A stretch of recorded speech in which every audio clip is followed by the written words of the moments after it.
Assalamualaikum warahmatullahi wabarakatuh. Hai semuanya, nama saya Anwar Kuswanto dan di sini saya akan menjelaskan materi tentang Konvensi Wina tahun 1969 dan di sini saya akan membahas mengenai pasal 25. Oke, langsung aja ya.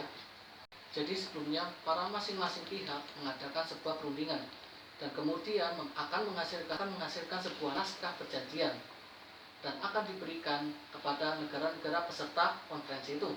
Jadi, dari naskah yang telah diterima melalui langkah otentifikasi naskah perjanjian dengan pencantuman tanda tangan atau paraf di lembar-lembar naskah perjanjian dan menandakan bahwa naskah perjanjian itu telah diterima oleh peserta negara. Pencantuman tanda tangan atau paraf itu di naskah perjanjian itu belum menjadikan negara peserta konferensi terikat pada perjanjian internasional agar perjanjian yang telah terontentifikasi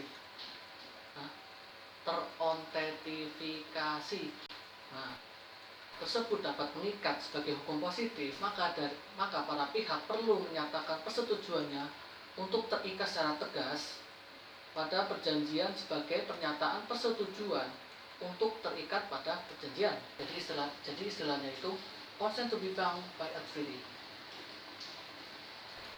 Negara yang menandatangani perjanjian internasional itu mempunyai kewajiban untuk tidak melakukan tindakan yang akan menggagalkan maksud dan tujuan perjanjian itu sampai negara tersebut menyatakan secara jelas apakah akan mengikatkan diri atau tidak pada perjanjian tersebut.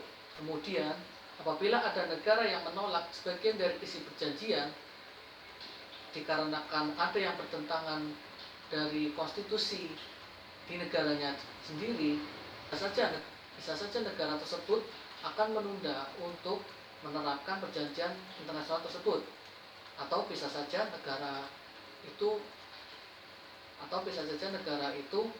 untuk keluar dari perjanjian internasional itu, maksudnya tidak ikut gitu loh, dia lepas gitu. Nah, baik persetujuan ataupun penolakan untuk terikat pada suatu perjanjian adalah manifestasi dari sebuah kedaulatan suatu negara. Sebagai negara yang berdaulat, tentunya tidak bisa dipaksakan oleh pihak manapun atau oleh negara manapun gitulah maksudnya untuk menerima sesuatu yang tidak dikehendakinya, seperti menyatakan terikat pada suatu perjanjian internasional. Sekian penjelasan materi dari saya. Wassalamualaikum warahmatullahi wabarakatuh and bye.